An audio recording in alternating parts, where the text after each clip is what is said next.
Amis de la Résistance, bonjour et bon dimanche. Vous êtes bien à l'écoute de Lumière de l'Espérance, la radio du dimanche de Radio Courtoisie.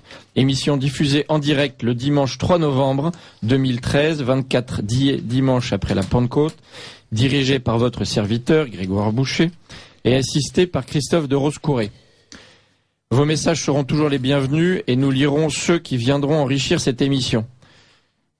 Vous avez reconnu le marchand de quenouilles comme d'habitude, mais c'était un marchand de quenouilles d'origine orthodoxe, puisqu'il chante dans un monastère, et c'était le premier katishma, chant du monastère de la grotte de Kiev. Le 3 novembre, c'est le jour anniversaire de la victoire de la bataille de Verdun en 1916. Un an plus tard, c'est le grand écrivain catholique Léon Bloy qui meurt à Bourg-la-Reine, muni des derniers sacrements de l'Église, et comme on lui demandait « Qu'éprouvez-vous ?» il répondit « Je n'éprouve qu'une chose, une immense curiosité. » Hier, c'était le 2 novembre, c'était la fête de tous nos morts, à qui nous rendons hommage, bien entendu, et avant-hier la Toussaint, et nous mettons cette émission sous leur bienveillance, en espérant que nous ne dirons pas trop de bêtises, et que le Saint-Esprit pourra nous éclairer. Le 3 novembre marque aussi l'anniversaire de la naissance à Palerme en 1798 de Caroline de Bourbon-Sicile, future duchesse de Berry, fille de François Ier de Naples et mère du comte de Chambord. Elle tentera notamment de soulever la Vendée contre le gouvernement bourgeois de Louis-Philippe. À bon entendeur, salut.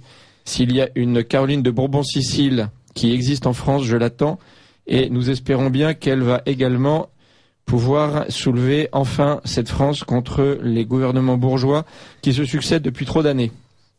Le 3 novembre 1967, un certain Claude Taine, militant OAS et ancien des commandos Delta de Roger de Gueldre, réussit à s'évader de la prison forteresse de l'île de Ré.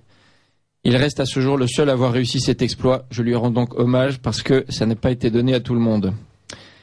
Vous retrouverez toutes ces informations sur l'excellent Salon Beige et dans l'éphéméride d'Emmanuel Ratier, publié aux éditions Faits et Documents, que je vous recommande chaleureusement, ainsi que sa lettre confidentielle, qui arrive en gros tous les 15 jours ou tous les 10 jours, je sais plus, et qui est une source c'est toujours absolument extraordinaire d'informations, sans commentaire, c'est le principe, faits et documents, c'est donc inattaquable, c'est remarquable, je vous recommande de vous y abonner. Je vous promets qu'aujourd'hui, nous ne parlerons ni d'Agen Sévèque, ce cher d'Agen Sévèque qui ne m'a toujours pas réclamé son billet simple au port Damas, je le tiens toujours à sa disposition, qui n'hésite pas à m'appeler en passant par Radio Courtoisie, ni du CSA, qui nous écoute certainement avec gourmandise, on les comprend, ce serait trop d'honneur à leur rendre. L'émission d'aujourd'hui sera en deux parties. Nous évoquerons tout d'abord le sort de la plus ancienne terre européenne, berceau de notre civilisation, aujourd'hui occupée par les musulmans armés mis en place par l'Occident, dans un vieux réflexe ethno-masochiste dont il a le secret. Je veux parler du Kosovo et Metochi. Nous évoquerons ensuite le sort des bonnets rouges et la révolte qui gronde, la colère qui gronde en France et qui a commencé, comme c'était souvent le cas dans notre histoire, en Bretagne. Honneur aux Bretons qui nous montrent un bon exemple et j'espère que tout ça n'est que le début. Voilà. Donc mon premier invité est un patriote, un résistant et un ami. C'est Nicolas Mirković, fidèle combattant, soldat du Christ qui n'a jamais renié, jamais reculé, dont l'engagement a toujours été total. En 1999, alors que les bombardiers états-uniens décollaient pour agresser un pays souverain, en violation totale de toutes les règles et conventions internationales, dans les conditions les plus scandaleuses et les plus amorales, et avec la complicité criminelle des Européens, au premier rang desquels on trouvait l'immonde Chirac et sa clique, mon invité était sur les ponts de Belgrade et de Novi Sad pour résister et pour témoigner à nos frères chrétiens de Serbie qu'il existait encore en France des hommes d'honneur et des hommes debout, prêts à combattre à leur côté contre l'envahisseur impérialiste et mondialiste.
bien pour ça qu'on s'est envolé en terre yougoslave.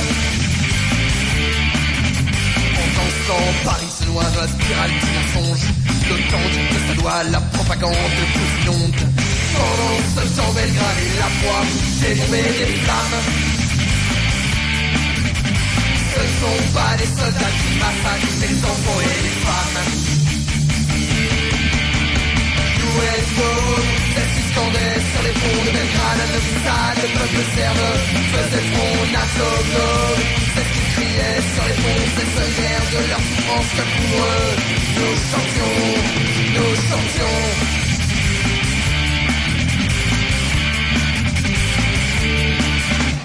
Arrivé sur place, l'accueil est vraiment chaleureux. Les créatures de rêve nous font découvrir les lieux.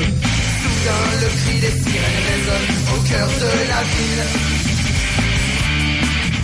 Le climat s'alourdit, la peur se lit sur les regards.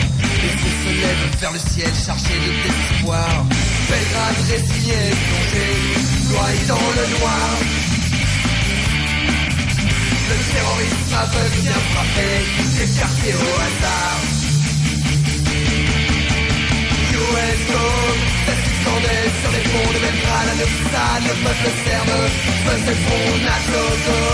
Celle qui criait sur les ponts, c'est solidaire de leur souffrance que pour eux, nous chantions, nous chantions.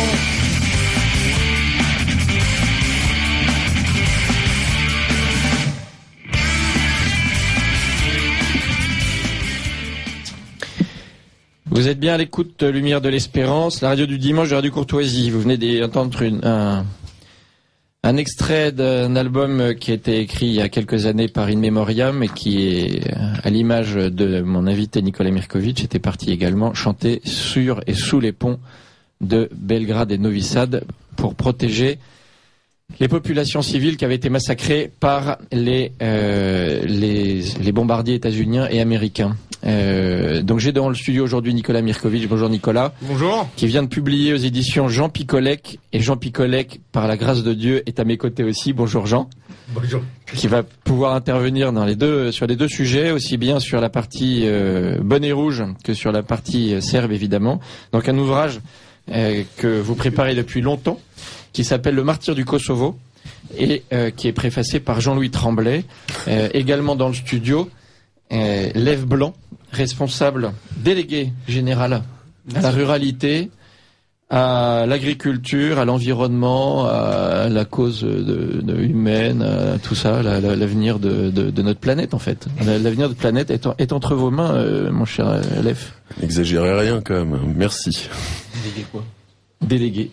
National. Délégué national au Front National, pardon. Délégué donc auprès de Marine. Donc tout c'est lui qui prépare toutes les visites de Marine Le Pen à travers la France et qui notamment va lui faire le tour de tous les oubliés qui sont de plus en plus nombreux et de plus en plus en colère, comme vous pouvez le constater chaque jour, notamment si vous regardez les bons médias qui vous traitent effectivement de ce qui était en train de se passer en Bretagne. Voilà, parce que si on écoute certains, il se passe rien, il y a quelques excités qui lancent des artichauts, et si vous regardez effectivement les bons médias, vous voyez que c'est un peuple en colère, et contrairement à tout ce qu'on avait pu dire, qui n'a pas du tout l'intention de s'arrêter là.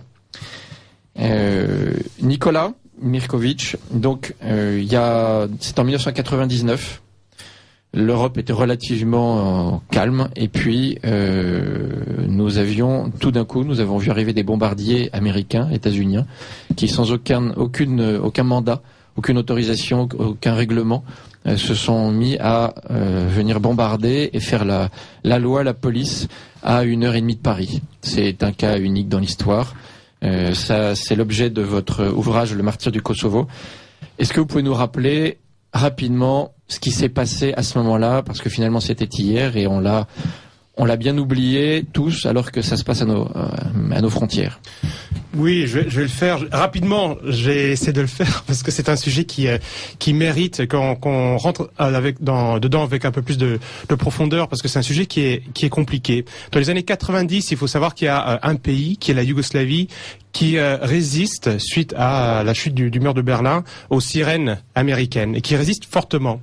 Et c'est ce qui explique les différentes guerres qu'il y a eu en Bosnie, en Croatie, et qui explique aussi cette volonté des Américains à vouloir en découdre, à vouloir se débarrasser de la Yougoslavie, qui bloque, elle, la stratégie des Américains, qui est d'encercler la Russie et d'avancer ses pions militaires et géopolitiques. C'est la fameuse ceinture verte. La ceinture verte, exactement, quoi, le Heartland et le Rimland. Donc du coup, là, si vous continuez à parler comme ça, je vais me faire virer par Henri, moi. Ok, pardon. Donc il aurait raison pour une fois. En gros, c'est une stratégie qui est mise en place par les Américains, mais qui date depuis longtemps, qui consiste à entourer la Russie, parce que la Russie est vraiment un des pays dont les ressources permettraient aux Russes de rivaliser sérieusement avec les Américains dans l'hégémonie mondiale. Donc du coup, et le grand Vladimir Poutine, qui vient d'être nommé personne la plus influente au monde par le magazine Forbes américain, prouve qu'effectivement il s'était pas trompé sur le rôle et sur l'avenir de la Russie à l'époque. Il ne s'était absolument pas trompé. Malheureusement pour les Serbes, à cette époque-là, il n'y a pas Vladimir Poutine, mais Vladimir Eltsin. Donc du coup, et ce ne sont pas du tout les mêmes caractères. Et personne a pu aider les Serbes dans leur résistance héroïque et épique aux Américains. Ce qui se passe, c'est que les Serbes ont depuis très longtemps un problème dans leur région méridionale, le Kosovo et la Métochie. Et je souligne le mot Métochie, c'est très important parce que ça veut dire en grec les terres d'église. Donc on parle aujourd'hui de Kosovo. Il y a une guerre, comme vous le savez, à chaque fois qui commence par le mot, une guerre linguistique. C'est important de rappeler qu'il s'agit du Kosovo et de la Métochie, qui sont à vrai dire deux provinces différentes qui sont ensemble. Si on reprend le discours sur le Kosovo prononcé par Recep Erdogan, le Premier ministre turc, il vient de déclarer il y a encore pas longtemps, le Kosovo c'est la Turquie c'est le Kosovo. Oui. Nous sommes tous des enfants du même pays, forts et unis comme des frères, nous partageons la même histoire et la même civilisation. C'est la source de tous les problèmes des Balkans. C'est-à-dire qu'on n'a toujours pas terminé la fin de l'Empire ottoman. Et donc toute cette guerre qu'il y a dans les Balkans, qu'il y a eu dans les années 90 et qui a eu au Kosovo, qui se prolonge encore aujourd'hui, est liée au fait que l'Empire ottoman a créé un état d'esprit à islamiser des poches, des régions à l'intérieur même des Balkans, et qu'aujourd'hui, tant que les problèmes ne sont pas réglés politiquement avec ces poches, eh bien il y a des problèmes qui se traduisent par des guerres. Et pourquoi est-ce qu'il dit ça, Erdogan? Parce que la Turquie a une stratégie qu'elle a mise en place, notamment par son ministre des Affaires étrangères qui est Davutoglu, qui est un professeur et ministre donc du coup des Affaires étrangères, qui s'appelle le néo-ottomanisme. Et les Balkans sont devenus le jardin, la chasse gardée des Ottomans. Et dans cette stratégie, qu'est-ce qu'ils veulent faire? Eh bien, reconstituer l'Empire ottoman. Donc, quoi de mieux pour reconstituer cet empire que de se rapprocher des peuples qui lui étaient les plus fidèles à l'époque de l'Empire, à savoir le premier de ces peuples, le peuple albanais, que ce soit en Albanie ou que ce soit au Kosovo. Et donc, on a lu énormément de choses sur l'histoire du Kosovo et sur les conversions forcées qui se sont faites quand même dans le sang pendant des décennies et même des siècles. 5 siècles.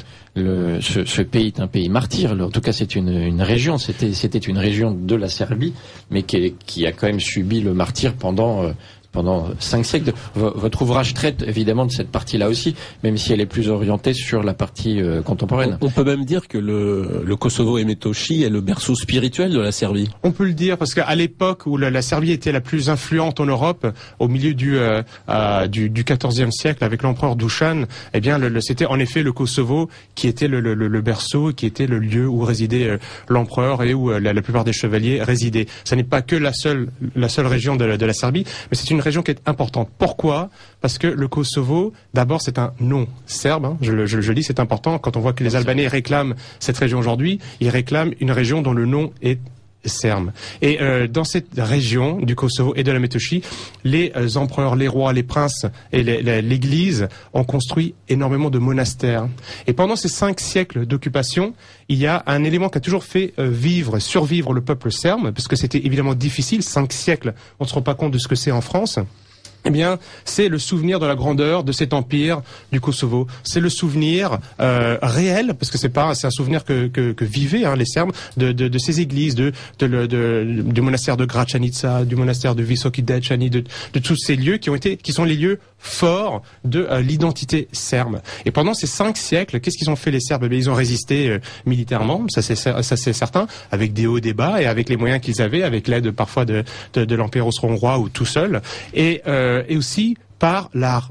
Les Serbes ont beaucoup résisté par des poèmes, par des chants, et dont on dit que c'était vraiment ce souvenir de la grandeur de la Serbie à travers ces poèmes lyriques qui permettaient aux Serbes de vivre au jour le jour, parce qu'ils étaient dhimmis, c'était pas facile la vie de Serbes dans l'Empire ottoman. C'était des citoyens de seconde zone. Précise ce que veut dire dhimmi. Alors dhimmi, c'était dans la charia, le dhimmi est un statut. C'est toujours oui. C'est un statut qu'a la personne qui n'est pas musulmane. Donc c'est une personne qui a des droits, c'est une personne qui doit avoir la protection du vizir, du sultan, mais qui évidemment doit payer des taxes, qui est dans l'Empire ottoman.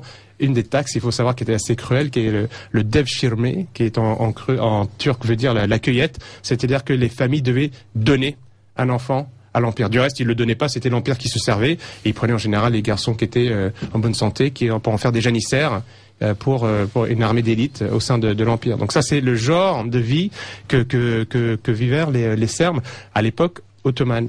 Et pendant toute cette époque-là, le souvenir de la reconquête du Kosovo a permis au peuple serbe de survivre.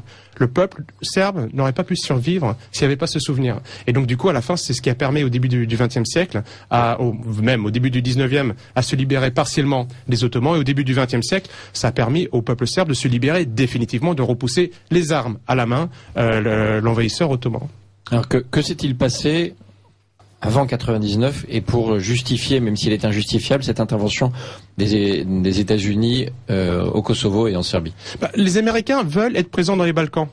Cette région du Kosovo est une région stratégique. C'est à la fois la frontière entre l'Orient et l'Occident. C'est aussi une frontière entre la chrétienté et l'islam. Et il faut que l'acteur majeur américain au niveau géopolitique soit présent. Le problème, c'est que Milosevic lui ferme la porte. Et je vais pas faire une hagiographie de Milosevic, mais à cette époque-là, les Américains n'ont pas vu d'autre moyen que de le déboulonner, plutôt que d'essayer de négocier, ce qu'ils ont fait avec la plupart des anciens pays du bloc communiste, quoi. Donc du coup, ils ont inventé, et là je pèse mes mots, ils ont inventé des histoires de torture, de génocide, de crimes incroyables au Kosovo en 99, alors que les années qui précédaient ça, vous lisez Le Monde, vous lisez les dépêches de Reuters, de l'AFP, dans les années 80, dans les années 90, on ne parle que du martyre des Serbes au Kosovo. Quand on parle du Kosovo, c'est pour souligner le martyre des Serbes qui, bien qu'en Yougoslavie, subissaient le martyre des Albanais. Pourquoi?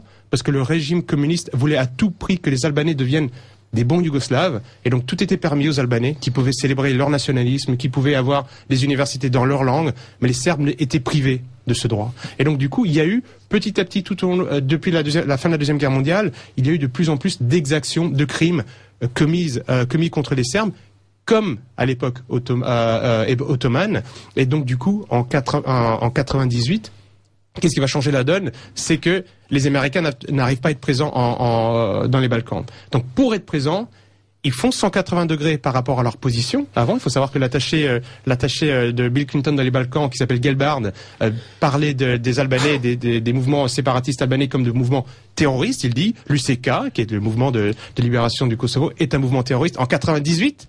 Et en quelques mois, les Américains se rendent compte qu'il faut inverser la situation, et ils vont faire des Albanais l'armée alliée. Et donc du coup, les méchants Albanais des années 80 deviennent des très bons Albanais dans les années 90, et les Américains et tout l'Occident, donc l'Union européenne, suit, comme c'est souvent le cas, cette stratégie américaine qui consiste à montrer maintenant Milosevic du doigt, et c'est très simple puisqu'il avait déjà fait en Bosnie, en Croatie. On se souvient qu'à Paris, il y avait des affiches où on mettait Milosevic, on mettait des camps de concentration à côté. C'était des montages, c'était des campagnes qui étaient même pas qui étaient financées par Bernard Kouchner et Médecins du Monde, et ils vont surfer sur cette vague d'anti-serbisme, d'anti-yougoslavisme pour attaquer les Serbes et défendre les Albanais. D'ailleurs, Jean-Louis Tremblay, dans l'excellente préface qui consacre dans votre ouvrage, parle de festival de la désinformation pour évoquer cette période on va dire pré-guerre, comme il y a toujours avec les Américains, avec des médias mensonges qui sont là pour labourer le terrain avant de lancer l'offensive armée. Je donne plusieurs exemples dans le livre, mais c'est hallucinant. Et franchement, il faut essayer de les lire sans cynisme, tellement c'est gros. C'est-à-dire que ce sont des inventions qui sont vraiment basées sur des photomontages, sur de la manipulation qui est dévoilée à l'époque. Aujourd'hui, 12 ans plus tard, 14 ans plus tard, tout le monde s'en fiche un peu. Malheureusement, ça c'est propre à notre société contemporaine. Mais à l'époque, avec juste un impact média très important, on peut faire croire n'importe quoi.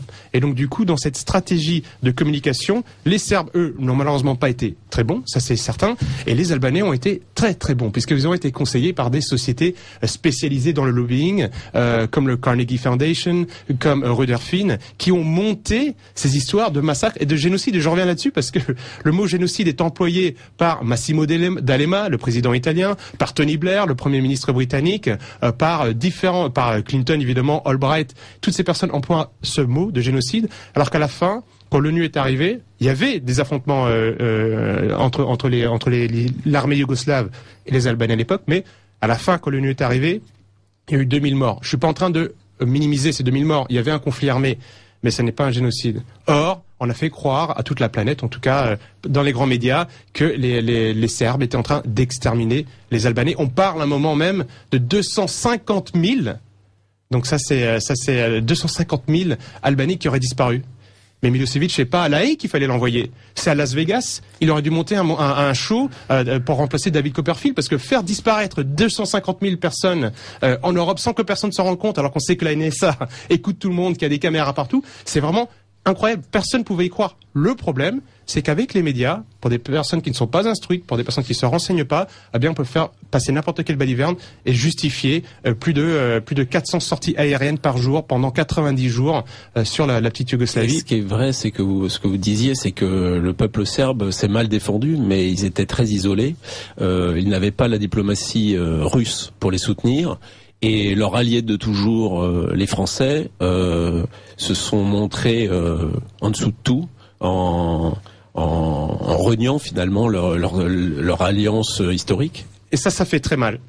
Et ça, vous avez raison, parce que ça fait extrêmement mal. Il faut savoir que la Serbie est encore un pays, où l'était encore jusqu'à la dernière génération, pour qui les alliances internationales voulaient dire quelque chose. Quand on est un petit pays de 5 millions d'habitants, eh bien, on regarde un grand pays comme la France, de 60 millions d'habitants, comme un grand frère. Et c'est un vrai grand frère. C'est-à-dire que c'est quelqu'un, on se souvient que ce grand frère, en 14-18, est venu sur le front de Salonique pour nous libérer. On se souvient du général Franchet d'Espéré, qui est venu et qui a relibéré le Kosovo en 1918. Donc du coup, ça n'est pas un vain mot. Malheureusement, quand en 99, on voit que ceux qui jettent les bombes sur la Serbie sont entre autres Jacques Chirac au nom de la France, ça fait très très mal. Il y a beaucoup de monuments français à l'honneur des Français, en Serbie, dans le monastère de Gračanica, qui est un des plus beaux, grands et vénérés monuments, enfin vénérés, en tout cas monuments, on va dire, préférés des Serbes. Il y a une seule plaque. Et c'est une plaque commémorative en l'honneur des Français. Donc savoir que les Français ont bombardé, ça fait beaucoup de mal. Bien évidemment, en Serbie, on sait aussi faire la différence entre les gouvernements français et le peuple français. C'est pour ça que vous êtes parti là-bas en 99. Oui, je suis parti là-bas parce que c'était unique. Moi, j'étais en France, je vis en France, et à l'époque, je vivais même à l'étranger. Mais c'était important d'aller sur place parce qu'on ne pouvait pas laisser cette iniquité se faire.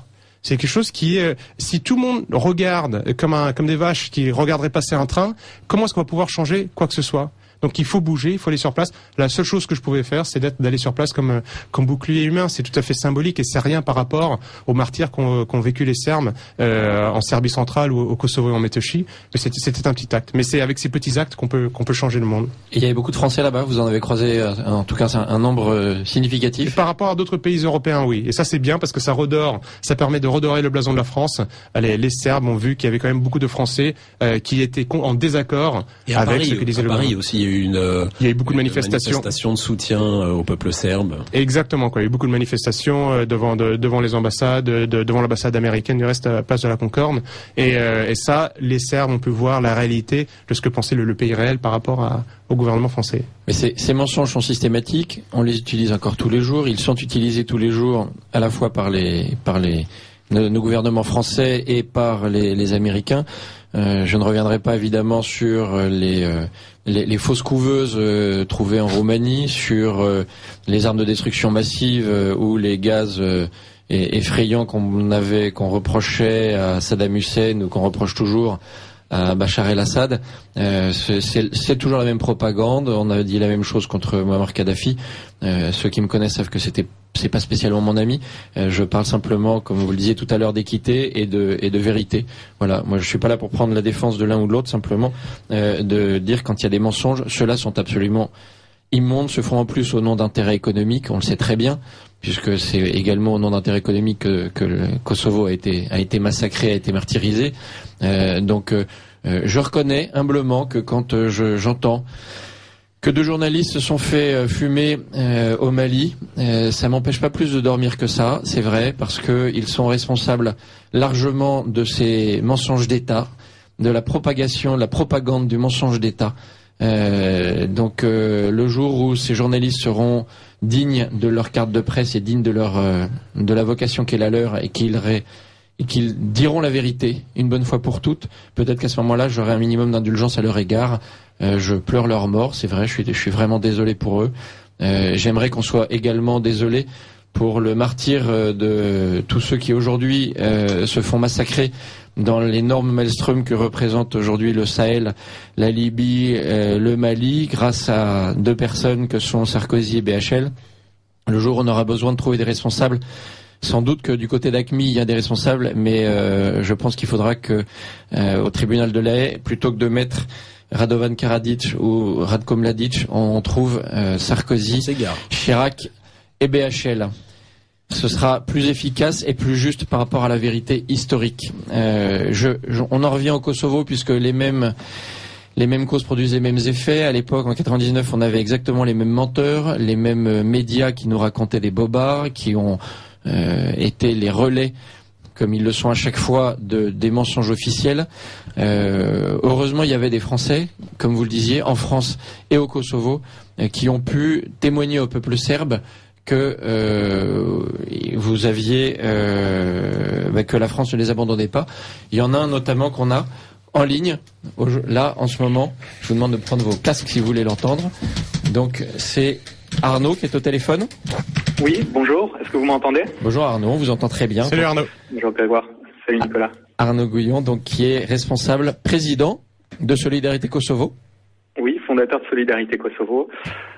Donc association que nous avons créée en 2004, il y a bientôt 10 ans. Donc 5 ans après les vrais massacres et les bombardements du Kosovo. Donc vous étiez en France avec Nicolas et un certain nombre de Français ont décidé de se mobiliser pour cette terre martyrisée. Et je crois que même aujourd'hui vous vivez là-bas. Oui, je suis actuellement en Serbie, à Belgrade. J'étais au Kosovo il y a quelques jours. Et nous avons créé cette association en 2004, car il faut savoir qu'en 2004, le 17 et 18 mars, il y a eu des pogroms antichrétiens qui ont eu lieu donc sur la du Kosovo Metochi. Et ça a été pour nous le point de départ. La chose qui nous a révoltés et qui nous a incité à créer une association qui puisse venir en aide concrètement sur le terrain auprès de ces familles, de ces moines, de ces personnes âgées qui ont été chassées de leurs terres, de venir en aide à ces chrétiens qui sont devenus minoritaires sur leur propre terre, qui vivent la pire des tragédies qui puissent arriver à un peuple, c'est d'être étranger sur sa propre terre, celle de ne plus être chez soi dans sa propre maison. Il faut savoir qu'en 2004, au moment où nous avons décidé de lancer cette association, ces populations ont été chassées de leur village, spoliées de leurs terres. Ils sont toujours aujourd'hui, en 2013, discriminés. Ils vivent isolés dans quelques hameaux à flanc de montagne, dans quelques villages perdus au milieu d'une forêt. Ils sont seuls. abandonnés de tous. Et je crois ce qui est le plus scandaleux dans cette situation, c'est que mis à part quelques écrivains courageux comme Nicolas Mirkovic ou Pierre Péan et quelques autres, mis à part quelques médias libres comme Radio Courtoisie, où j'en profite pour citer le Figaro Magazine, car sous la plume de Jean-Louis Tremblay, un très bon article avait été écrit sur les chrétiens serbes du Kosovo.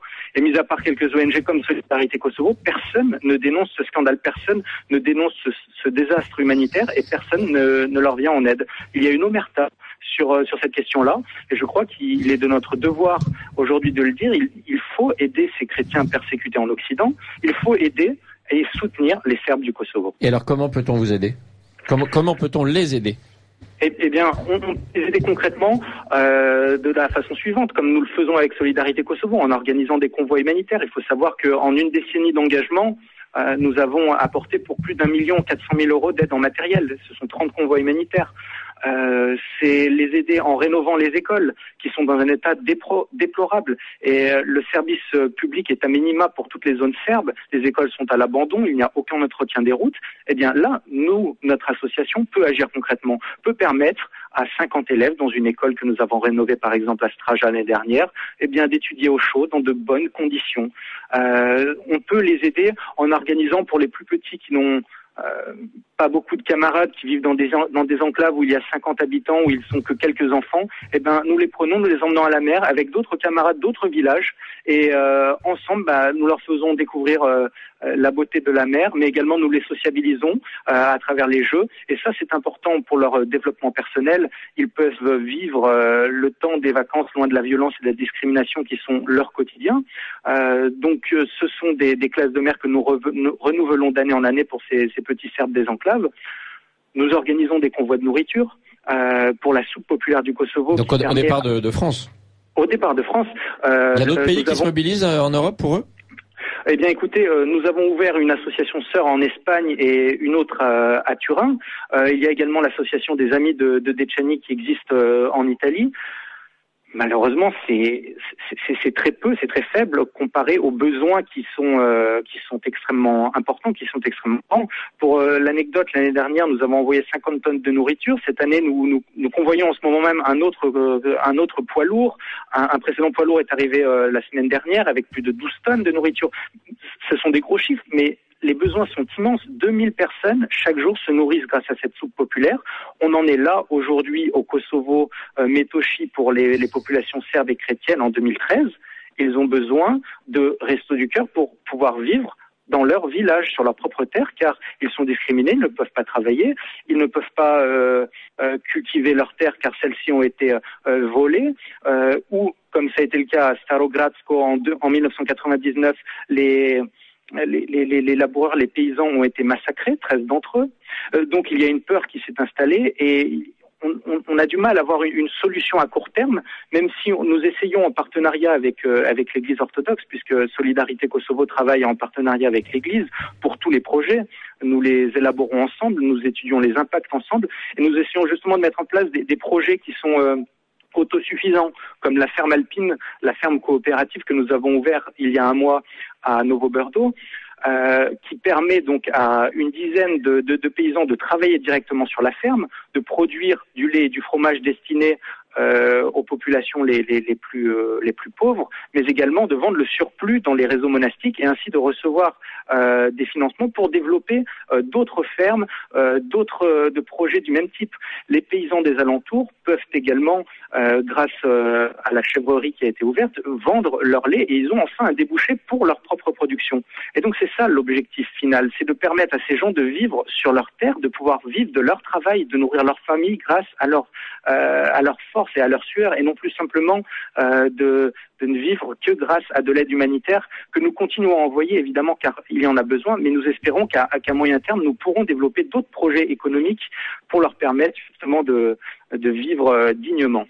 Alors, ce qui est quand même assez paradoxal et monstrueux, parce qu'il faut quand même que les auditeurs le réalisent, c'est que là, on est en train de parler de Serbes qui sont chez eux, qui sont dans leur village, qui sont dans leur ferme et qui sont en mode de survie, parce que c'est pas autre chose, complète. Et que là, il s'agit d'aider des gens à survivre chez eux. Oui, il s'agit d'aider des gens à survivre chez eux, et je pense que le terme survivre n'est pas exagéré, loin de là. C'est une véritable tragédie, mais qui peut être combattue. Que nous pouvons nous engager, nous pouvons faire des choses concrètes. Nous l'avons vu. Nous avons permis à des villages d'avoir des débouchés économiques. Nous permettons à des élèves de vivre mieux, à des enfants de se construire. Des choses sont possibles. Il est possible de faire bouger les lignes. Il est possible de les aider. Pour ça, il faut de la bonne volonté. Il faut également un soutien solidaire. Et je crois que c'est ça aussi le message que nous envoyons lorsque nous sommes au Kosovo. Nous sommes en pleine campagne d'hiver en ce moment, et nous préparons en France et au Kosovo le convoi de Noël qui partira d'ici un mois depuis la France. Mais lorsque nous sommes sur place avec nos 10 bénévoles français, que nous distribuons l'aide humanitaire dans les différents villages et que nous passons de foyer en foyer, au-delà de l'aide matérielle que nous apportons, qui est indispensable, ce que nous apportons, c'est également un soutien moral, un message de soutien de la part d'un peuple frère, d'un peuple allié, puisque l'amitié franco-serbe est encore très présente dans les esprits en Serbie. Il y a d'ailleurs dans le plus grand parc de Belgrade un immense monument dédié à la France, sur lequel il est inscrit « Aimons la France comme elle nous a aimés ». Et cette amitié est encore vivace. Et j'ai le souvenir d'une vieille dame que nous avions rencontrée dans une enclave et qui nous avait demandé « Mais fils, elle nous parlait comme ça, mais fils, vous avez traversé l'Europe sous la neige depuis la France pour venir nous voir ? Eh bien, revenez, même si vous n'avez rien à nous apporter à l'avenir, parce que votre simple présence nous est chère. » Et ces gens qui sont isolés et qui savent que on n'a pas parlé d'eux en bien en Occident, comme on dit en ferme. C'est le moins qu'on puisse dire, oui. Eh bien, de voir des jeunes Français qui en représentent des milliers d'autres, car c'est aussi ça notre message. Nous, 10 bénévoles français dans ces enclaves, nous représentons des milliers de donateurs qui pensent à eux, qui leur envoient des intentions de prière que nous leur transmettons. Cela leur chauffe leur cœur, cela leur permet de tenir, car vous savez que quand on vit dans la difficulté, que l'on est à bout de souffle, eh bien savoir que d'autres nous soutiennent, pensent à nous et seront toujours là à nos côtés, cela vaut toutes les aides que l'on puisse imaginer. Cette aide morale est aujourd'hui indispensable et c'est celle que nous fournissons en parallèle de tous nos projets humanitaires que nous finançons sur place. Eh ben alors je suis sûr que votre message va passer auprès des auditeurs de Radio Courtoisie. Pour vous aider, on peut aller directement sur votre site, donc Solidarité Kosovo, et vous parliez tout à l'heure de convoi de Noël, à la fois pour avoir des vivres et des cadeaux ou des vêtements. Comment fait-on où vous les dépose-t-on, comment se fait la récupération de tous ces cadeaux, l'ami qu'on a envie d'envoyer à nos frères serbes? Alors, pratiquement, pour que les auditeurs puissent agir pratiquement. Pour les personnes qui souhaitent entrer en contact avec nous, ils peuvent nous écrire à l'adresse suivante: Solidarité Kosovo, boîte postale 1777.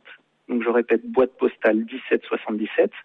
À l'adresse suivante, 38 220, Visil, V-I-Z-I-L-L-E, 38 220 Visil, et par téléphone, peut-être que ce sera plus simple, 09 70 40 56 45, je répète, 09 70 40 56 45. Eh ben merci beaucoup Arnaud. Bon courage. Si vous voulez qu'on en reparle dans une prochaine émission, ce sera volontiers. Et j'espère que vous aurez touché au cœur les auditeurs de Radio Courtoisie et que nos frères serbes de là-bas comprendront grâce à vous et grâce à Radio Courtoisie qu'ils sont pas tout seuls et que nous les soutenons et qu'ils sont évidemment dans nos prières. Merci beaucoup Arnaud et à très bientôt. À très bientôt. Au revoir. Vous êtes bien donc à l'écoute du libre journal de Lumière de l'Espérance, la radio du dimanche de Radio Courtoisie, dans l'émission de Grégoire Boucher, diffusée en direct le 3 novembre 2013. J'ai à mes côtés Christophe de Roscouré. Je reçois en première partie d'émission Nicolas Mirkovic et Jean Picolec pour la sortie de leur livre, du livre publié par Jean Picolec mais écrit par Nicolas Mirkovic, Le martyr du Kosovo, avec une préface de Jean-Louis Tremblay. Et nous évoquerons dans un deuxième temps, c'est-à-dire très bientôt, avec l'Ève Blanc, et on va parler moins fort pour éviter de le déranger, la question des bonnets rouges et de la révolte en Bretagne. Alors, j'en reviens à Nicolas. Ça fait un peu froid dans le dos et ça me fait penser à un article, ce qu'on vient d'entendre, une déclaration d'Alain Finkielkraut de la semaine dernière, donc c'est pas vieux, reprise par Minute dans sa dernière édition, et qui dit, en 1983, il y avait 900 lieux de culte musulmans en France. Aujourd'hui, il y en a 2300. En Seine-Saint-Denis, il y a aujourd'hui 145 lieux de culte musulmans contre 117 lieux de culte catholiques. Pour un pays islamophobe, la performance est intéressante. Pendant ce temps-là, dans tous les pays de l'arc arabo-musulman, les chrétiens sont contraints à fuir et les églises sont attaquées ou détruites. On a quand même un peu l'impression que c'est ce qu'a vécu le Kosovo et la Serbie d'une manière plus générale il y a quelques années, que l'histoire se répète et que nous sommes des grands ignares de nous laisser faire une fois de plus. C'est certain. Et j'invite vraiment tous les Français à regarder, hélas, le Kosovo comme une vitrine. Alors s'ils peuvent aider l'association d'Arnaud Solidarité Kosovo, c'est encore mieux, mais apprenez au moins de cette expérience serbe au Kosovo pour éviter que cela se reproduise en France. Parce que l'histoire avance à une vitesse fulgurante. Et il faut savoir que depuis que l'OTAN a bombardé le Kosovo, on assiste à une déchristianisation massive, forte, violente, virulente, que même les Ottomans n'avaient pas osé mettre en place. Depuis 1999, plus de 1000 Serbes ont été assassinés. Donc du coup, sous présence de 40 000 soldats de la KFOR. 150 églises, lieux de culte. Et ça veut dire quoi? Ça veut dire que, en l'absence des forces de la KFOR, des forces de l'ONU en fait, qui sont là-bas, de l'OTAN, il n'y aurait plus un Serbe en Serbie et ils auraient été massacrés? Non, ça veut dire pourquoi est-ce qu'il y a eu cette guerre? Ils laissent faire en prouvant une fois de plus leur totale inutilité. J'ai une idée sur la chose. Ils laissent faire. Avant, les Serbes n'auraient pas été massacrés parce qu'ils avaient eux-mêmes la police et la justice, qui était non pas seulement une police serbe, c'était une police yougoslave à l'époque, qui s'appliquait à tout le monde, que la personne soit albanaise ou serbe. Mais il y a un mouvement de rébellion, un mouvement pas de rébellion, mais en tout cas un mouvement armé contre l'armée, enfin les institutions officielles, et c'est contre cette armée que les Yougoslaves étaient intervenus à l'époque, et que c'est grâce à cette armée qu'ils ont pu se protéger, se défendre. Maintenant qu'il n'y a plus cette armée, que les Serbes n'ont pas le droit de se défendre et qu'ils se reposent sur la défense de la KFOR et que celle-ci ferme les yeux. On a parlé tout à l'heure du pogrom de 2004, un pogrom au XXIe siècle, en Europe. À 1h30 de Paris. À 1h30 de Paris. 150 églises ont été détruites depuis 99. 450 mosquées ont été construites. On part d'un territoire de 11 000 km². C'est tout petit. 450 mosquées qui ont été construites avec une arrivée remarquée des Wahhabites. Il y a une tradition musulmane chez les Albanais mais qui est pas du tout, ils sont pas pratiquants, hein, mais à l'époque yougoslave, ils fêtaient le Ramadan, à la fin du Ramadan, avec un sanglier et un peu de rakia ou de prunes locales. C'était pas rare. Aujourd'hui, c'est impossible. Ça n'est quasiment plus concevable. Et donc, du coup, cette islamisation du Kosovo, qui est en ligne en même temps avec ce que fait l'Empire ottoman, laisse présager de très mauvaises surprises pour la France. Et l'article de Finkelkraut n'est qu'un révélateur de ce qui se passe au Kosovo, où en revanche, on en est déjà à l'étape 2-3. La France n'est pas encore à ce stade-là, mais il vaut mieux ouvrir les yeux, parce que sinon la fin, en France, sera la même qu'au Kosovo. C'est ce que vous aviez appelé déjà à l'époque la balkanisation. Exactement. Et qui est en train de se faire, en tout cas largement, dans certaines contrées françaises et dans certains départements. Tout à fait. Christophe. Arnaud Gouillon nous parlait justement des enclaves serbes. Est-ce que vous pouvez revenir sur ces enclaves? Combien y en a-t-elle et comment vivent justement ces Serbes dans ces isolats, on va dire? Est-ce qu'ils préfigurent un peu ce que Jean Raspail appelait préfigurait pour la France, ces isolats de Français de souche dans la France de l'après-grand remplacement? Oui, c'est une situation qui est très difficile. Il faut savoir que depuis le bombardement de 99 et de l'OTAN, plus de 250 000 Serbes et non-Serbes ont dû fuir le Kosovo. Il en reste à peu près 150 000 aujourd'hui.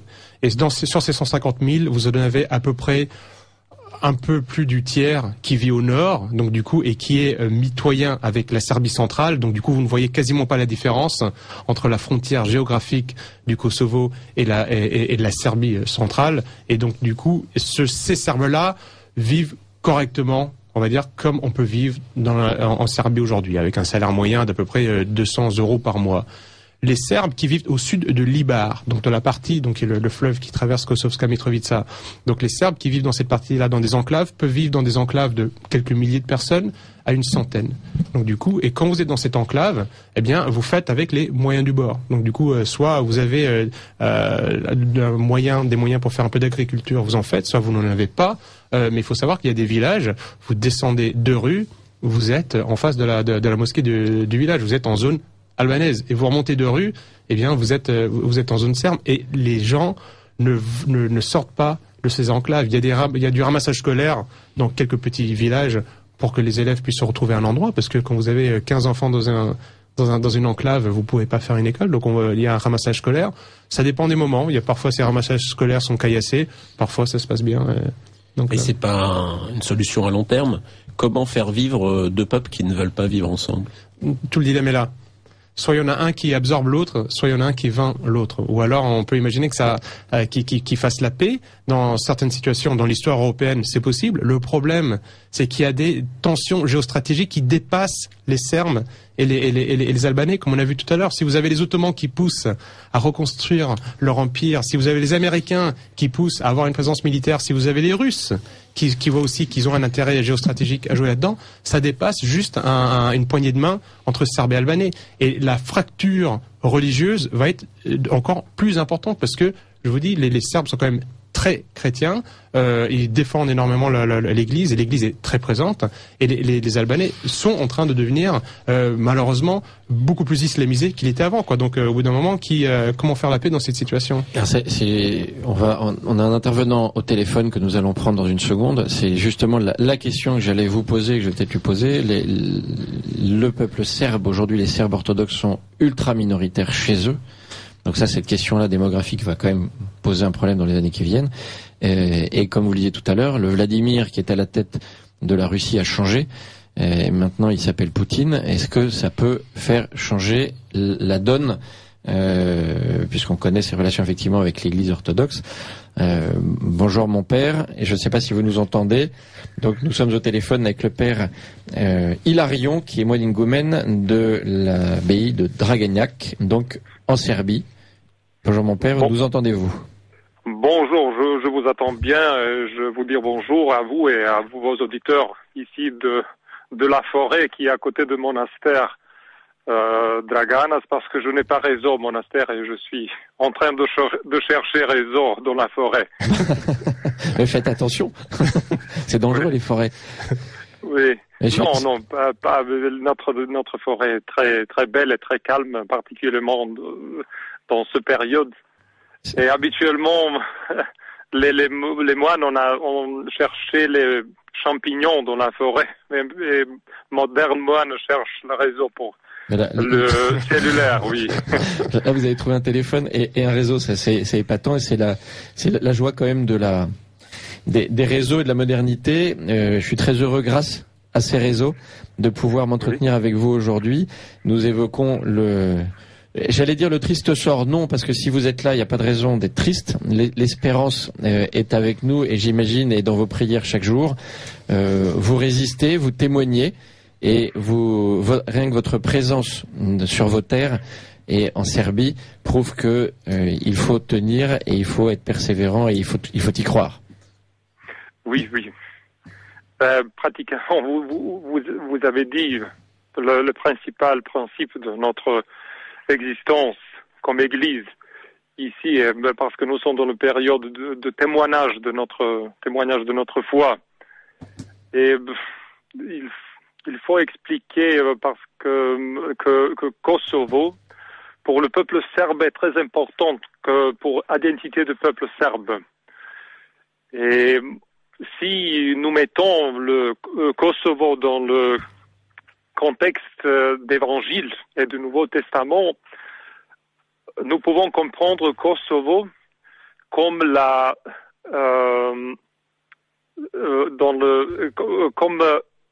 serbe version du Nouveau Testament. C'est la confirmation de Testament, Nouvel Testament avec Jésus-Christ, avec notre Dieu, par Prince Lazare, qui était mort avec les autres chevaliers serbes et chrétiens au Kosovo. Et la poème épique qui parle de cet épisode de notre histoire parle que Dieu, à travers un ange, a demandé à Prince Lazare s'il veut, qu'est-ce qu'il va choisir. S'il veut choisir l'empire céleste ou l'empire terrestre. Et le poème a dit que Prince Lazare a choisi l'empire céleste. Ça veut dire il a choisi que la nation serbe et son peuple doit être toujours orienté vers les principales valeurs évangéliques. Ça veut dire c'est la liberté, le respect pour la dignité de la personnage, de la personnalité, c'est l'amour, parce que nous croyons dans le Dieu qui est amour. C'est notre Père qui est toujours dans l'amour avec son Fils et l'Esprit Saint. Et c'est la substance de l'existence de Dieu. Et nous avons besoin d'être orientés vers ces valeurs. Et dans cette façon, nous essayons de vivre ces circonstances qui sont, on peut dire, très difficiles. Mais nous ne voulons pas perdre notre orientation évangélique. Cela dit, là, maintenant, en terre serbe, vous avez un travail d'apostolat énorme, du coup. Oui. Parce qu'il va falloir reconvertir toutes les âmes. Oui, c'est bien sûr que c'est quasi impossible. Non, il ne faut pas dire ça. mais c'est la chose que nous avons besoin de faire si nous sommes chrétiens. Et dans ces circonstances, je veux dire que Kosovo, pour le peuple serbe, doit être toujours un souvenir que l'empire terrestre est pour peu de temps et l'empire céleste est pour les siècles des siècles, comme est écrit dans cette poème épique. Et ces circonstances qui sont difficiles, nous souvenons toujours que la terre passe et que nous attendons la venue du Christ. Et c'est le source de notre optimisme, parce que chrétiens doivent être toujours les optimistes. Et on peut dire que nous sommes témoins d'un miracle.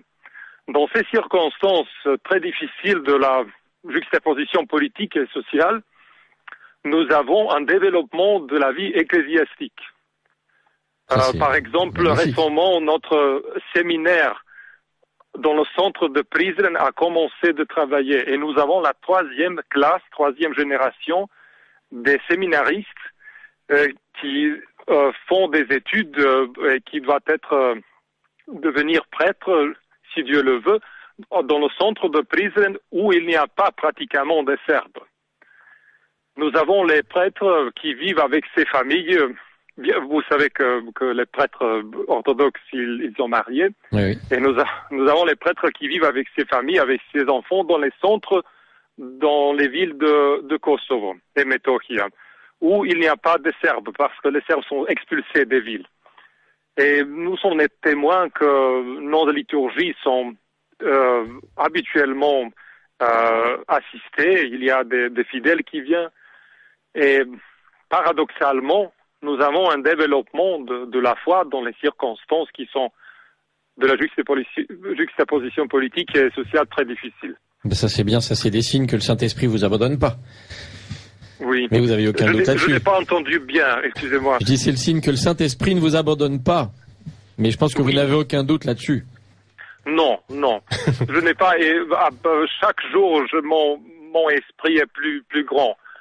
Et je suis bien sûr que je suis optimiste et je pense que les Serbes, comme un peuple chrétien qui est au Kosovo, confirmé sa vocation et sa orientation vers les valeurs éternelles, doit être témoigné ces valeurs. Je pense que le problème avec nous est cette perte d'identité. Et nous avons prêché et témoigné les idées qui ne sont pas notre propres idées. Et j'espère que les Serbes commenceront de nouveau de s'orienter vers l'évangile, vers le respect de l'amour de la personnage, de famille, des autres, des ennemis, et que ça sera, je ne sais pas, notre mission future. Et je suis un témoin que c'est très important, particulièrement dans ces circonstances, d'être ouvert pour nos voisins, albanais et musulmans. qui sont nos frères, on peut dire, parce que tous les humanités, on peut considérer comme une fraternité. Et j'ai vu j'ai eu l'expérience très belle quand je parle avec les Albanais en albanais. Parce que quelques-uns de nous, des moines de Deceni, nous avons eu les classes de langue albanais. Et on a commencé de parler un peu, et c'est une chose que les Albanais n'attendent pas de la clergé serbe orthodoxe. Et ils sont habituellement très surpris et beaucoup de fois très touchés. Et je crois que c'est notre mission de témoigner dans le cadre qui est possible, dans la mesure qui est possible, la substance de notre foi, c'est l'amour. Et si vous pouvez arriver chez quelqu'un un peu par amour, par respect, c'est un grand succès. Écoutez, mon père, je puis vous assurer en tout cas que vous pourrez compter sur nos prières, et je suis certain que les auditeurs de Radio Courtoisie vous porteront également dans leurs prières pour que ce travail de conversion auprès notamment de vos frères se fasse dans la paix, et que la Serbie et Metochi puissent retrouver sa sérénité, sa paix et son rayonnement comme cela a toujours été le cas, même si effectivement la mission semble aujourd'hui assez démesurée, humainement en tout cas. Oui, merci beaucoup. Bien sûr que nous avons besoin tous des prières et de cette connexion invisible qui doit être liée toute l'humanité. Eh bien, croyez bien que si la France n'a pas toujours été à la hauteur, il y a en France des personnes comme Nicolas, entre autres, mais plein d'autres, et des millions d'anonymes qui vous soutiennent, qui prient pour vous, et qui seront toujours, au moins par la prière, en soutien de votre pays qui nous est cher. Oui, c'est très important de savoir ça. C'est très important de vous avez quelqu'un qui vous pouvez appeler si vous avez la nécessité. C'est très important de savoir que vous avez les frères, que vous avez des amis qui peuvent vous aider. Et Nicolas, avec l'organisation Solidarité Kosovo, il a beaucoup travaillé au Kosovo. Il a, avec Arnaud, son ami qui est parlé dans votre émission, ils ont fait beaucoup. Et la plus importante chose qu'ils font, c'est un soutien moral pour le peuple qui est beaucoup de fois abandonné, très pauvre, et personne ne vient de les trouver, de les visiter. Et c'est très important que quelqu'un montre un peu de chaleur et un peu de attention. Écoutez, mon père, c'est ce que nous avons voulu vous témoigner aujourd'hui, et votre présence aussi sur l'antenne de Radio Courtoisie est pour nous la preuve qu'il ne faut jamais rien lâcher, et dans la prière trouver le soutien dont on a besoin quand on sent ses forces s'affaiblir. Merci beaucoup, mon père. À très bientôt. Bon courage, et priez pour nous parce que nous avons aussi beaucoup besoin de vos prières.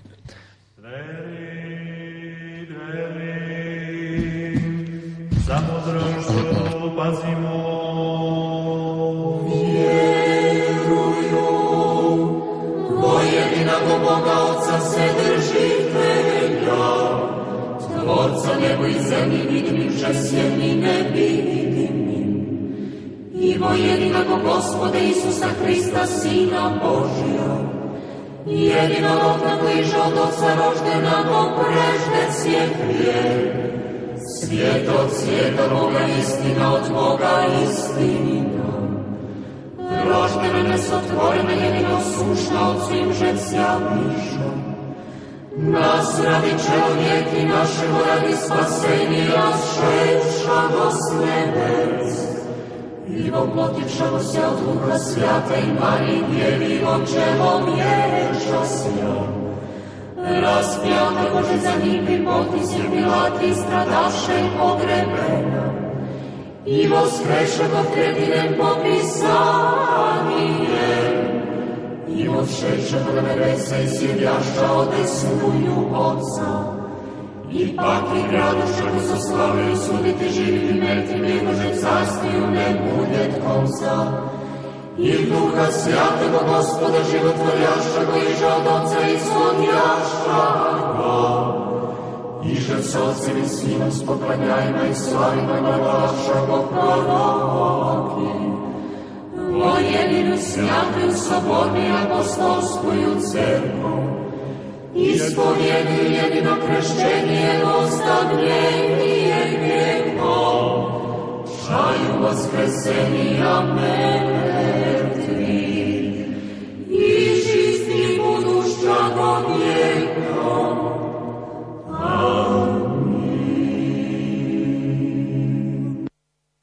Vous êtes bien à l'écoute de Lumière de l'Espérance, la radio du dimanche de Radio Courtoisie, émission diffusée en direct le dimanche 3 novembre 2013, dirigée par Grégoire Boucher, assisté par Christophe de Roscouré.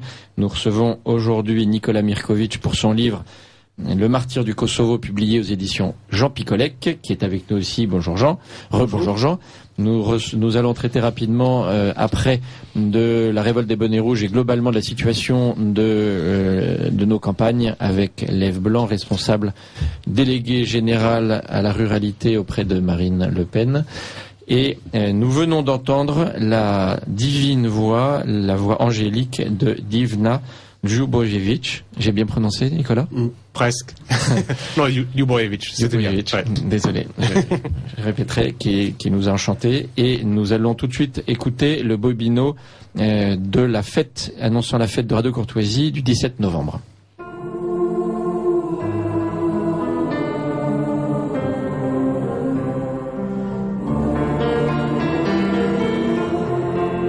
C'est une langue belle, avec des mots superbes, qui porte son histoire à travers ses accents. Cette langue belle, Radio Courtoisie continue de l'honorer. Dimanche 17 novembre, nous célébrerons le 26e anniversaire de Radio Courtoisie, la radio libre du pays réel et de la francophonie. Dimanche 17 novembre, à 11h30, venez déjeuner avec les patrons d'émissions de Radio Courtoisie au pavillon des oiseaux du jardin d'acclimatation, dans le bois de Boulogne, route de la Muette à Neuilly, Paris 16e. Le prix Jean Ferré 2013 sera décerné à l'issue du repas à la personnalité qui a, selon les auditeurs de Radio Courtoisie, le mieux servi la langue française durant les 3 dernières années. Réservez dès maintenant en envoyant un chèque de 49 € par personne à Radio Courtoisie, 61 boulevard Murat, 75 016 Paris. Veuillez joindre une enveloppe timbrée et libellée pour recevoir vos billets d'entrée. Vous pouvez aussi participer au premier tour du prix Jean Ferré en envoyant dès maintenant à Radio Courtoisie un bulletin de vote établi sur papier libre où vous porterez le nom de votre choix. Au dimanche 17 novembre, à 11h30, au pavillon des oiseaux du jardin d'acclimatation, dans le bois de Boulogne, route de la Muette à Neuilly, Paris 16e, pour le déjeuner d'anniversaire de Radio Courtoisie. C'est une langue belle qui sait la défendre. Elle offre les trésors de richesse infinie, les mots qui nous manquaient pour pouvoir nous comprendre, et la force qu'il faut pour vivre en harmonie. Alors Nikola Mirković, on va bientôt conclure sur le sujet, même s'il nous touche directement parce que c'est une préfiguration de ce qui pourrait arriver aujourd'hui en France ou demain en France. Jean Picolec, je voulais vous entendre sur ce sujet. Pourquoi vous avez accepté ce manuscrit et on va dire 14 ans après, de sortir cet ouvrage, bientôt 15 ans après, cet ouvrage sur le Kosovo et Metochi? Alors, si je l'ai sorti, c'est parce que je l'ai trouvé bon. Deuxièmement, je l'ai pas sorti. Excellent réflexe d'éditeur. Deuxièmement, je l'ai pas sorti il y a 14 ans parce qu'on me l'a proposé qu'il y a quelques mois. Donc, je l'ai lu assez rapidement, je l'ai trouvé bon. En plus, je trouve que le sujet était très important. Petit A, parce qu'on n'en parle pas. C'est la question du Kosovo, qui était une question importante, eh bien, est passée à perte et profil. Perte et profit. Pourquoi? Parce que ceux qui ont été les instigateurs de cette tragédie ont intérêt à se taire ou à se cacher ou à se faire oublier. Parce que tout à l'heure, quelqu'un autour, un des participants évoquait les grands panneaux où on voyait des malheureux derrière des fils de fer barbelés, les camps de concentration. Ça voulait évoquer des tas de choses. En gros, ces salauds de Serbes se traitaient les autres comme les malheureux juifs avaient pu être traités. Ça s'appelle la réduction ad Hitlerum. C'est assez classique. Ça sort à peu près une fois par semaine. Oui. Dans la presse. Donc maintenant on est habitué. Il y a eu ça. D'autres ensuite, on me dit qu'ils allaient établir, je pense à Kouchner, qu'ils allaient établir la paix. Eh bien, ils l'ont pas fait. Alors, pour revenir au bouquin, premièrement, c'est une question importante. Et deuxièmement, c'est une question qu'on n'aborde pas. On l'aborde pas, je viens de vous le dire, parce que des tas de gens préfèrent qu'on ne l'étudie pas, parce que comme ça, leur turpitude est passée aux oubliettes. Je pense que c'est un sujet important, et parce que ça peut préfigurer, quelqu'un d'autre l'a dit autour de cette table, la situation en France. On a, Finkielkraut, évoqué la Seine-Saint-Denis. Mais dans peu de temps, en Seine-Saint-Denis peut-être, les autochtones, les indigènes, les Français de souche, les Blancs, puisque le racisme anti-blanc n'existe pas, comme vous le savez. Les Blancs seront minoritaires. Ils le sont déjà. Donc les majoritaires pourront dire, mais moi, je revendique l'indépendance, selon les principes qu'on nous a appliqués et qu'on a imposés au Kosovo. Eh bien, la Seine-Saint-Denis peut réclamer et devenir indépendante. Pour les Français, moi qui suis breton, donc je dis aux Français, je me permets de vous rappeler que Saint-Denis, c'est la basilique des rois de France. Donc ça peut être le même symbole pour les Français, Saint-Denis a peut-être le même symbole pour les Français que la bataille du Champ des Merles était le symbole pour les Serbes. Eh bien, j'invite les auditeurs de Radio Courtoisie à se procurer rapidement cet ouvrage de Nicolas Mirković.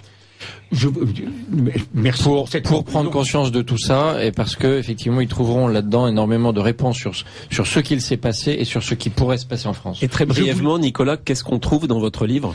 Je fais une partie historique parce que c'est important de comprendre comment est-ce qu'un peuple a pu devenir minoritaire sur sa propre terre, et ensuite qu'est-ce qui s'est passé depuis 1999, donc la situation réelle. Donc je réponds aux questions sur les enclaves, à quoi ressemble la vie au jour le jour. Je démonte aussi plusieurs mensonges qui ont été invoqués en 99 et on sait 10 ans plus tard que c'était des créations de lobbies, c'était des créations des stratégies de désinformation.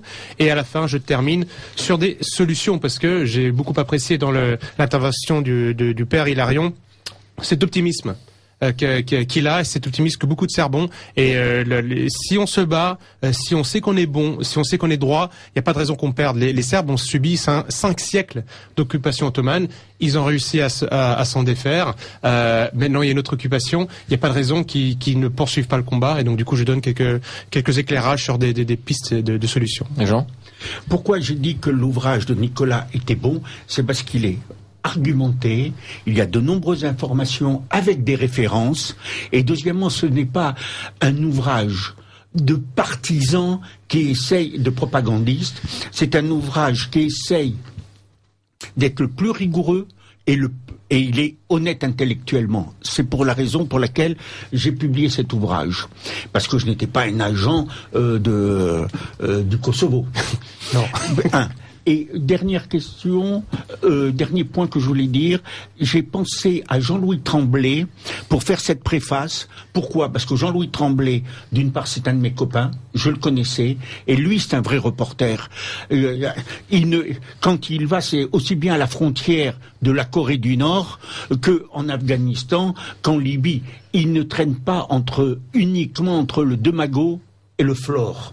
Et comme il avait déjà fait un ouvrage, un article dans le Figaro Magazine sur cette question, je pensais qu'il était l'homme idoine et je lui ai pas laissé le choix. J'ai dit, Jean-Louis, il faut que tu fasses la préface. Mais il a fait une très bonne préface. Eh bien, nous avons une transition toute trouvée puisqu'on passe de Jean-Louis Tremblay, grand reporter au Figaro Magazine, à Leif Blanc, délégué national à la ruralité, l'agriculture et l'environnement et conseiller auprès de Marine Le Pen, et ancien journaliste au Figaro Magazine.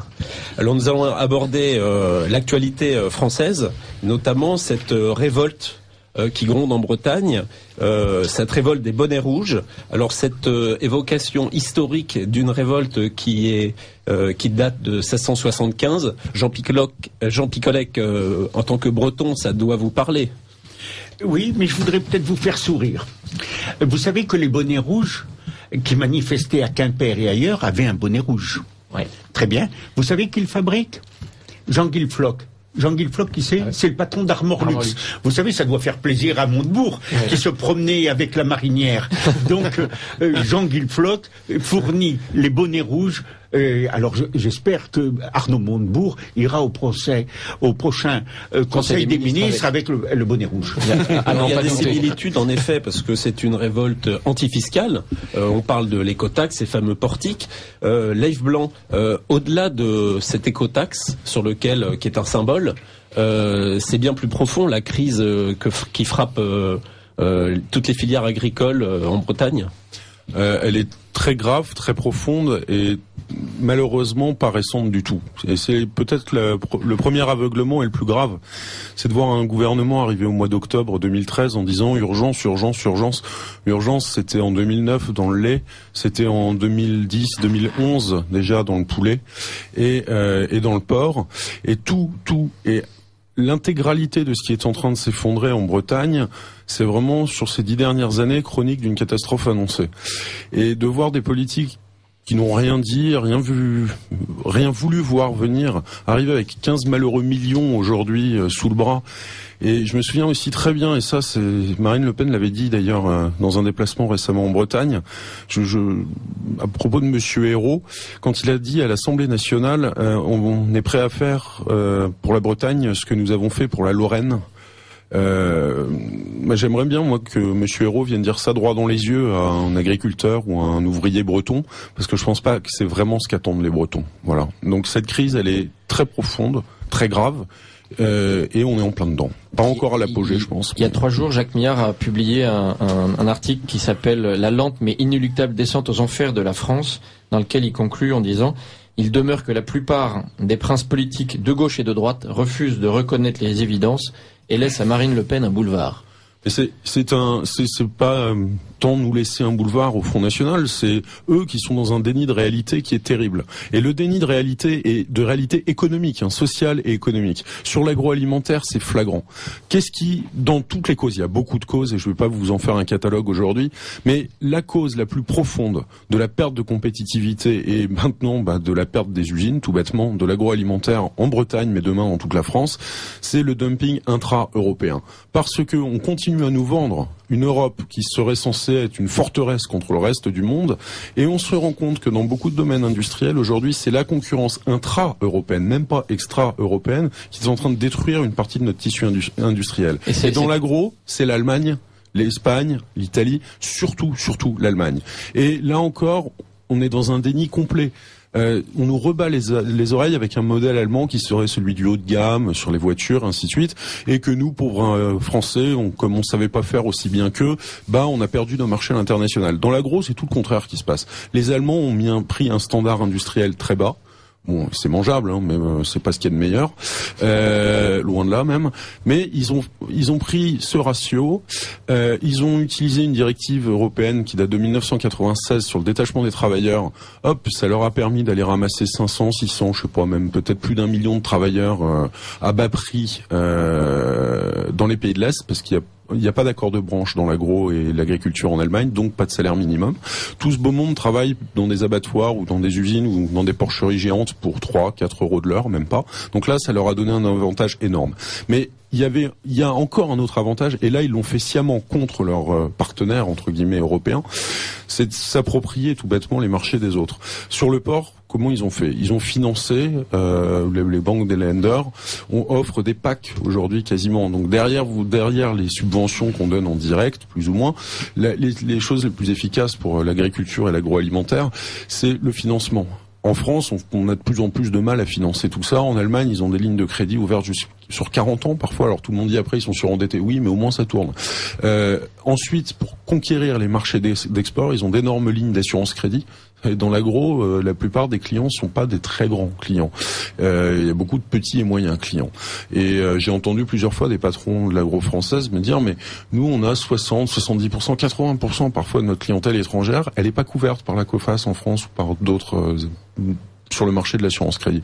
Donc les Allemands, de manière souterraine, entre guillemets, via leur banque de lender et tout un tas d'autres systèmes, plus ou moins quand même, on retrouve une main politique quand même un peu derrière, ont réussi à offrir ce pack à leurs industriels. Et là, ils prennent ces secteurs par secteur. Le porc, aujourd'hui, Ils sont en train de ratiboiser même leurs concurrents danois, belges, et nous les premiers. On les a vus surgir en quelques années sur la fraise. Qui aurait pu penser il y a encore 10 ans, on connaissait les fraises espagnoles, marocaines, et ainsi de suite. Ils sont bien partis pour devenir champions européens de la fraise.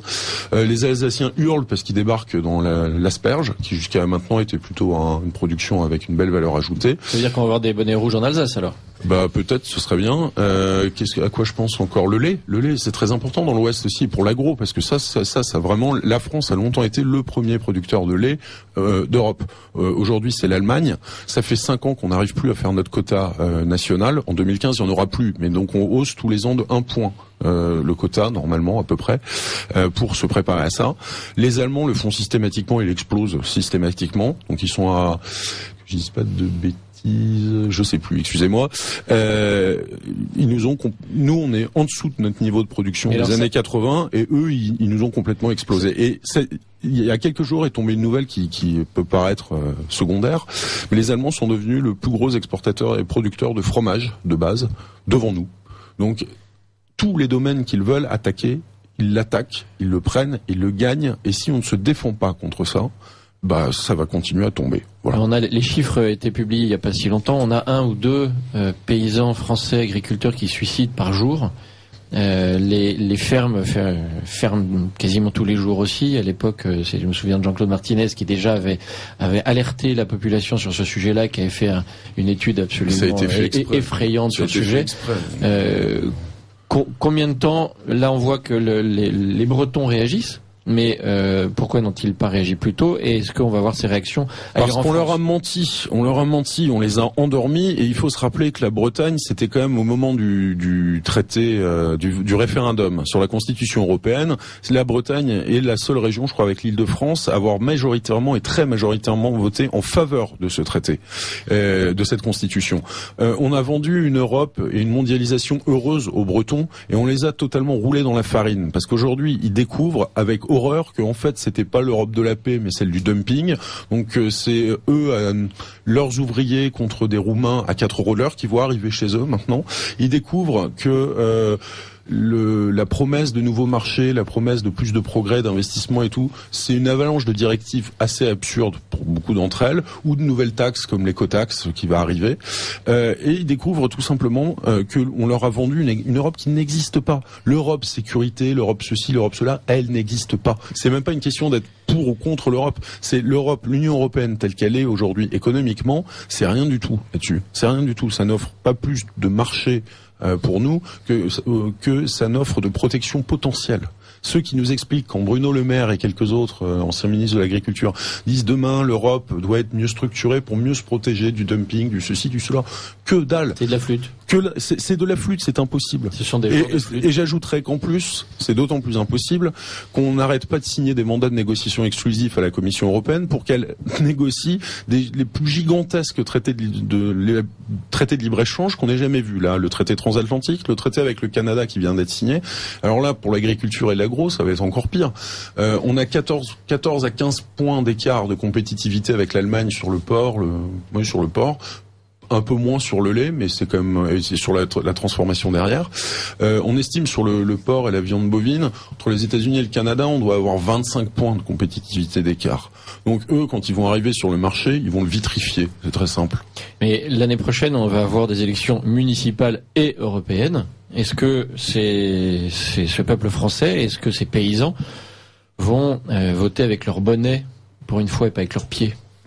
Bah déjà, je pense qu'ils ont jamais voté avec leurs pieds et qu'il faut jamais prendre de haut des gens à qui on a menti, parce que c'est des gens c'est des barons locaux. Les gens votent dans les campagnes souvent pour des gens qu'on connaît, que le grand-père, la grand-mère, les parents.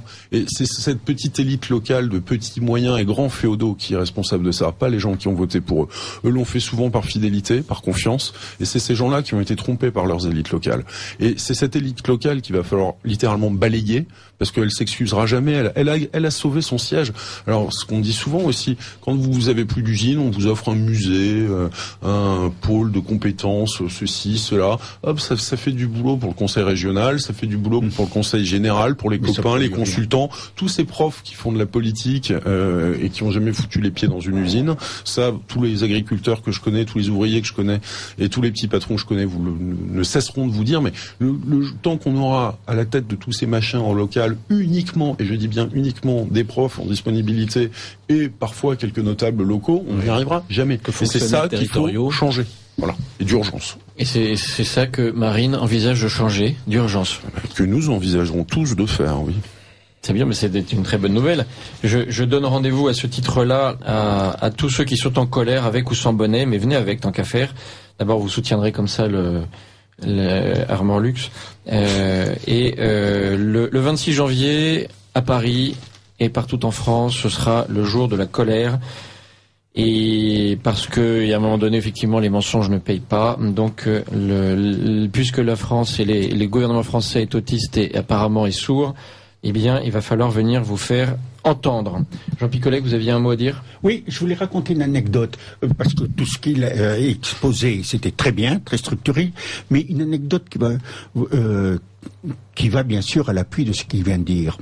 Si on imposait à Air France peut-être de ne plus supprimer les menus avec du porc, si dans les cantines le porc n'était plus interdit, parce que tous les politiquement couchés ont trouvé que c'était très bien. Ah non, les plus dimmis.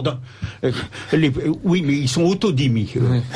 Bon, les politiquement couchés, parce que c'est leur terme, ils ont dit, ah non, plus de porc dans les cantines. Eh bien, ça fait, je ne sais pas, il faut peut-être calculer quel débouché ça ferait pour les éleveurs de porc de l'Hexagone. J'ai une réponse extrêmement précise là-dessus. Il y a une baisse de consommation du porc je savais pas. Elle existe comme de toutes les viandes à cause des scandales, parce que les gens se remettent en cause la viande aujourd'hui en Europe de l'Ouest.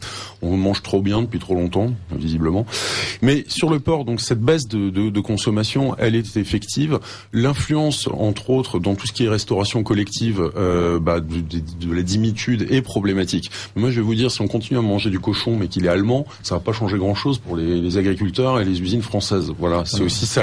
C'est pour ça que je me suis plus attardé sur ce problème-là. Mais si les éleveurs français avaient pu quand même vendre leur porc, peut-être ils se seraient pas retrouvés en position d'infériorité vis-à-vis des Allemands. Ils pouvaient les vendre. Le problème, c'est qu'ils ont arrêté d'en engraisser parce qu'ils les engraissaient à perte pendant quasiment 1 an et demi. Ils avaient travaillé à perte. Et ils avaient moins de... je vous propose de refaire une émission sur le porc français. Parce que c'est un sujet à part entière et qui en plus me tient à cœur. Et sur le bonnet rouge, j'aurais pu parler des révoltes de Sébastien Le Balpe, j'aurais pu parler de Carré. De Carré. Oui, de Carré, d'accord. De Carré, ou des révoltes contre le duc d'Aiguillon, etc., etc. Alors on fera ça, de toute façon la Bretagne c'est un sujet le code paysan. éternel. Alors je vous donne tous rendez-vous dans 4 semaines. Je rassure ceux qui s'en inquiétaient que l'agenda pour tous sur lequel nous travaillons va sortir très prochainement. Donc voilà, vous y retrouverez tous ceux qui ont fait l'actualité et qui seront demain les acteurs de cette révolte des bonnets rouges. À partir de donc dans quelques semaines, dans vos bacs, il y aura donc l'agenda pour tous. Je vous laisse avec un chant qui va en surprendre plus d'un, mais qui est un chant qui parle de l'âme serbe et qui parle de la reconquête, qui parle de la non-dimitude. C'est le cœur serbe qui parle à tous ceux qui sont patriotes. Je suis sûr que ça parlera aussi au cœur patriote des Français. Je vous souhaite à tous un très bon dimanche. Que Dieu vous garde et n'oubliez pas, on ne lâchera rien jamais.